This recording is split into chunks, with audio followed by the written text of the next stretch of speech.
दोन्ही राष्ट्रवादी विभक्त झाल्यावरती राजकीय दृष्ट्या स्वतंत्र असल्या तरी कौटुंबिक दृष्ट्या उत्तम समन्वय राखून असल्याचं बारामती पोटनिवडणुकीमध्ये दिसून आलं। अजित पवारांच्या मृत्यूनंतर बारामती पोटनिवडणूक लढणार नाही असं शरद पवारांच्या राष्ट्रवादीने जाहीर केलं।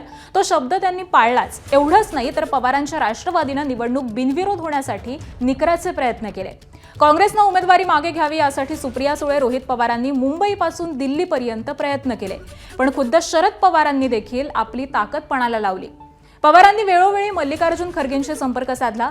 बारामतीपासून दिल्लीपर्यंत पवारांनी प्रत्येक पातळीवरती प्रयत्न केले। त्याचा परिणाम म्हणून काँग्रेसने आपली उमेदवारी ही मागे घेतल्याचं दिसलं।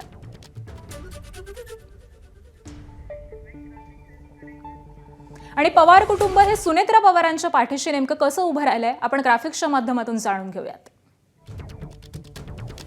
बारामती पोटनिवडणूक लढणार नसल्याचा शब्द हा त्यांनी पाळला। खासदार सुप्रिया सुळेंनी काँग्रेसचे ज्येष्ठ नेते जयराम रमेश यांच्याशी सुनेत्रा पवारांची चर्चा करून दिली। तर रमेश चन्नीथला, मल्लिकार्जुन खरगे, राहुल गांधी, प्रियंका गांधी यांच्याशी देखील चर्चा करून दिली। त्याचबरोबर पार्थ पवारांच्या काँग्रेसबाबत वादग्रस्त वक्तव्यामुळे त्यांची अडचण वाटली तरी देखील राष्ट्रवादी शरदचंद्र पवार पक्षाचे निकराचे प्रयत्न हे दिसून आले। पार्थ यांच्या वक्तव्यानंतर कोंडी फोडण्यासाठी स्वतः शरद पवार हे मैदानात उतरले। अर्ज मागे घेण्याच्या आदल्या दिवशी पवारांनी बारामतीमध्ये सगळ्या उमेदवारांची भेट घेतली। काँग्रेसच्या उमेदवारीची पवारांनी व्हीसीद्वारे थेट खरगेंशी चर्चा घडवून आणली। सुनेत्रा पवारांनी काँग्रेस प्रदेशाध्यक्ष हर्षवर्धन सपकाळांशी 3 वेळा फोनवरून संपर्क साधला।